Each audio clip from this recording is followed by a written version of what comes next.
মানে আমি বাজার থেকে বাড়ির দিকে রওনা দিছি।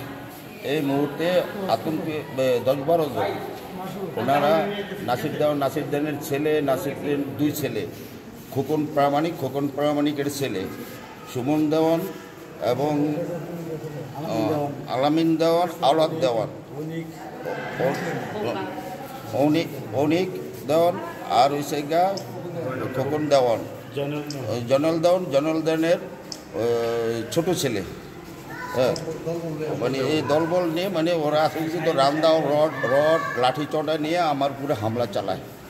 কি জন্য, কি কারণ? মানে কোনো কারণ মানে ও আওয়ামী লীগ বিএনপি দ্বন্দ্ব ছিল, মানে আমি বিএনপি করি, এই কারণে ও আওয়ামী লীগ সন্ত্রাসীরা, ওরা আগে থেকে সন্ত্রাসী, ওনাদের বিরুদ্ধে অনেক মামলা মোকদ্দমা আছে।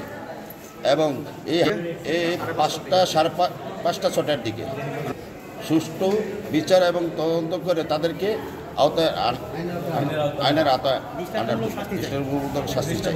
মামলা করে নিয়ে মানে ওসি সাহেব আসছেন, উনি তদন্তে গেছেন,